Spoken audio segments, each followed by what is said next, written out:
दोस्तों, वैसे तो जब भी आर्कियोलॉजी की बात होती है तो हम यही मानते हैं कि आर्कियोलॉजिकल डिस्कवरीज इतिहास के सारे रहस्य सुलझा सकती है, लेकिन यह सिर्फ एक हिस्सा है। दूसरा पहलू यह भी है कि कुछ डिस्कवरीज ऐसी भी होती हैं जिनको देखकर आर्कियोलॉजिस्ट का भी सिर चकरा जाता है।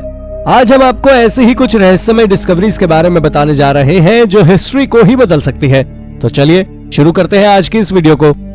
Number 10, discovering Atlantis. हाल ही में ग्रीस में हुई एक खोज ने सबके होश उड़ा दिए। ये डिस्कवरी गुमनाम शहर एटलांटिस से जुड़ी थी। ज़ैकिन्थोस कोस्ट पर जब समुद्र के अंदर आर्कियोलॉजिस्ट खोज कर रहे थे तब उन्हें चारों ओर मलबा ही मलबा दिखा, क्योंकि ये एरिया काफी बड़ा था और देखने पर ही लग रहा था कि ये रुइंस किसी शहर के ही होंगे और आर्कियोलॉजिस्ट को पूरी उम्मीद थी कि ये एटलांटिस के ही अवशेष हैं। साइमन ब्राउन नाम के आर्कियोलॉजिस्ट ने 3D मॉडलिंग की मदद से इस एरिया की 4000 हाई रेजोल्यूशन फोटोज ली और इन सभी को GPS की मदद से ट्रैक किया और उसके बाद सभी हैरान रह गए, क्योंकि असल में ये किसी शहर के रुइंस थे ही नहीं, बल्कि ये मलबा कॉन्क्रीशन नाम का जियोलॉजिकल फॉर्मेशन था जो कि अंडर वाटर वोल्केनिक एक्टिविटी के चलते बने थे। बेसिकली एटलांटिस की मिस्ट्री वहीं की वहीं बनी हुई है। हालांकि साइंटिस्ट का मानना है कि ये गुमनाम शहर यहीं कहीं हो सकता है, इसलिए अब वो सेम टेक्नोलॉजी का यूज करके इसके आसपास के एरिया का निरीक्षण करने में जुटे हुए हैं। Number 9, a woman silver crown. Spain में एक ऐसा टूम्ब खोजा गया जो ब्रॉन्ज एज को देखने का हमारा नजरिया ही बदल कर रख देगा। ये टूम्ब इबेरियन पेनिनसुला का है और 3700 साल पुराना है और ला अल्मोलोआ के नीचे दफन पाया गया, जो कि आज के समय के मर्किया के हिल टॉप पर बना एक कॉम्प्लेक्स है। ये एक जॉइंट टूम्ब था जिसमें एक औरत के साथ एक आदमी भी दफन था। इस टूम्ब से 29 वैल्यूएबल आर्टिफैक्ट्स निकाले थे, जिनसे ये पता चलता है कि जरूर उस सोसाइटी के एलीट मेंबर्स रहे होंगे। लेकिन जो एक बात इस टूम्ब को अनोखी बनाती है वो है कि इस टूम्ब में दफन महिला मेल से ज्यादा पावरफुल थी। उसके सिर पर चांदी का बना एक क्राउन भी था।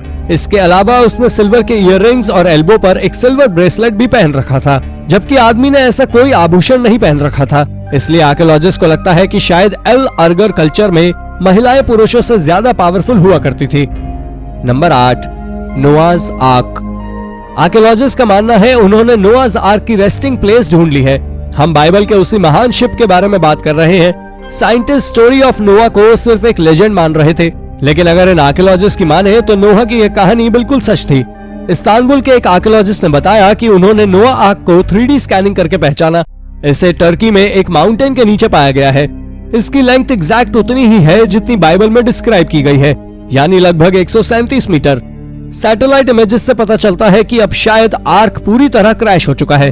हालांकि अभी भी इस आर्क के यहाँ होने का कोई फिजिकल एविडेंस नहीं मिला है और न ही किसी ने अब तक खुदाई शुरू की है। लेकिन अगर ये एविडेंस सच हुए तो अब तक मिथक मानी जाने वाली ये कहानी सच साबित हो जाएगी। Number 7, the cave of Tayos. Cave of Tayos 1976 में एक एक्सपीडिशन के दौरान फेमस हो गई। ये केव एंडीज माउंटेन में स्थित है। इसका एंट्रेंस 65 मीटर गहरा एक वर्टिकल पिट है।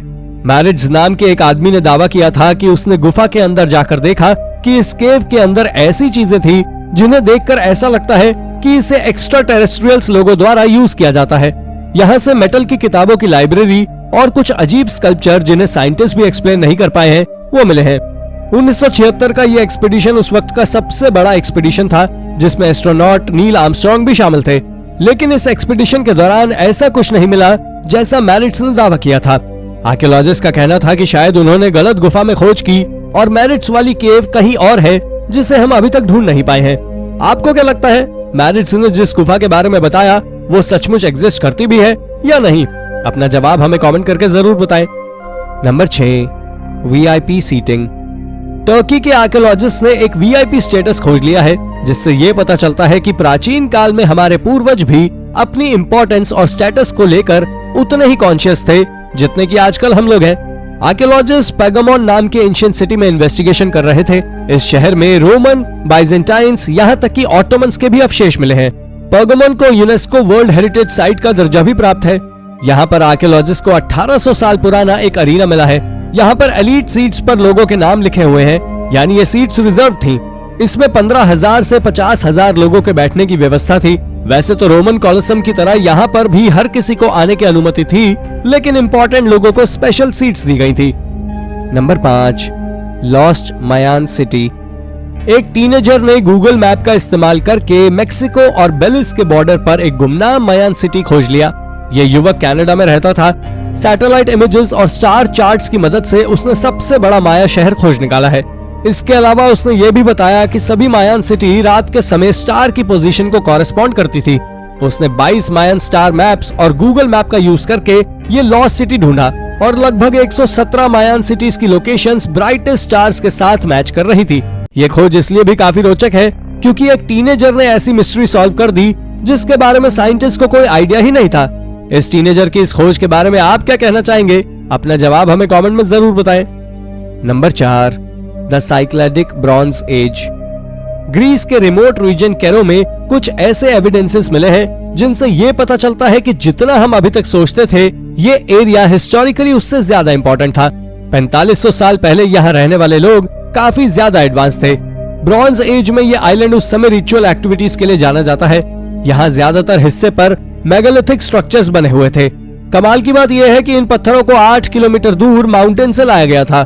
कैम्ब्रिज यूनिवर्सिटी के आर्कियोलॉजिस्ट के अनुसार ये लोग इन स्ट्रक्चर्स को बनाने के लिए लगभग 1000 टन वेट के पत्थर लाए थे। कमाल की बात यह है कि ये सिविलाइजेशन माइसिनियंस से 1000 साल पहले की बात है। माइसिनियंस लोग ओरिजिनल ग्रीक माने जाते हैं, लेकिन इस डिस्कवरी के बाद आर्कियोलॉजिस्ट का कहना है कि शायद ये लोग ही मॉडर्न ग्रीक्स थे, लेकिन इनके बनाए स्ट्रक्चर्स अभी तक खोजे नहीं गए थे। Number 3, archaic humans. एक सिंकहोल के बॉटम से एक ऐसी ह्यूमन स्पीशीज के अवशेष मिले हैं जिसके बारे में हम पहले नहीं जानते थे। ये खोज एंशियंट सिटी रामला के पास इजराइल में हुई थी।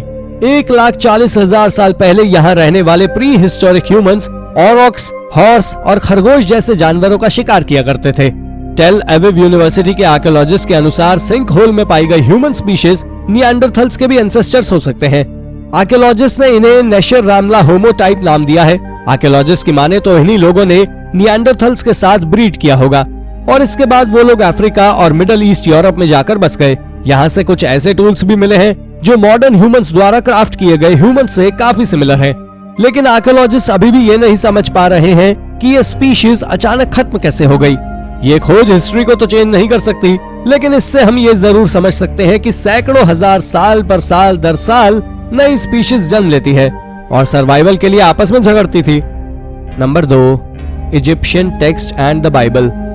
अमारना सीरीज टैबलेट्स 14 सेंचुरी बीसी के समय की सैकड़ों क्ले टैबलेट्स की एक सीरीज है। इसे टेल अमारना में 1887 में खोजा गया था। आर्कियोलॉजिस्ट का कहना था कि इन्हें लगभग 3000 साल पहले लिखा गया होगा। लगभग 382 अमारना टैबलेट्स होंगे जिनका साइज आपकी हथेली जितना होगा। ये टैबलेट्स इजिप्शियन फेरोआ और डिग्निटरीज जैसी प्लेसेस जैसे बेबीलोन और असाइरा के बीच कॉरेस्पॉन्डेंस शो करते हैं। इनके अनुसार यहाँ पर कुछ रहस्यमय लोग रहते थे जिन्हें हेब्रू नाम से जाना जाता था और आर्कियोलॉजिस्ट का कहना है कि हेब्रू ही हेब्रू थे। और अगर ये सच है तो हिस्टोरियंस को बाइबल को और भी ज्यादा क्लोजली स्टडी करने की जरूरत है, क्योंकि एक के बाद एक बाइबल की कई स्टोरीज के सत्य घटना होने के पक्ष में साक्ष्य मिले हैं। यानी ऐसा हो सकता है बाइबल एक हिस्टोरिकल डॉक्यूमेंट हो और दुनिया की सबसे पुरानी history book. Number 1, the first farmers. Middle east में आर्कियोलॉजिस्ट को दुनिया के सबसे पुराने फार्मर्स के अवशेष मिले हैं। बात 1960 की है जब यूएस ने कोरोना स्पाई सैटेलाइट नाम का एक प्रोग्राम चलाया। इस प्रोग्राम में कोवर्ट रिकॉनाइसेंस फ्लाइट्स इन्वॉल्व थी। इन प्लेन्स की मदद से चाइना और मिडिल ईस्ट के इलाकों की फोटोज ली जिसमें उन्हें दुनिया के सबसे पुराने कृषि के अवशेष मिले। 2007 में आर्कियोलॉजिस्ट ने इन फोटोज की मदद से कई ऐसे सेटलमेंट्स को खोजा जिनके बारे में पहले कोई जानकारी नहीं थी। इनमें से टेल ब्रैक नाम का एक सेटलमेंट तो इजिप्ट के पिरामिड से भी 4000 साल पुराना था। साइंटिस्ट के हिसाब से टेल ब्रैक में उस समय रेनफॉल और टेम्परेचर के बढ़ने से हंटिंग कम हुई और लोगों ने खेती शुरू की। अगर ये बात सच हुई तो यह खोज फार्मिंग की शुरुआत के इतिहास को दोबारा लिखने के लिए काफी होगी। तो दोस्तों, थैंक यू फॉर वॉचिंग। ये थी 10 रहस्यमय डिस्कवरीज जो हिस्ट्री को दोबारा लिख सकती हैं। इनमें से कौन सी खोज आपको सबसे रोचक लगी? अपना जवाब हमें कमेंट करके जरूर बताएं और ऐसी ही अन्य जानकारियों के लिए हमारे चैनल को सब्सक्राइब करना ना भूलें। धन्यवाद।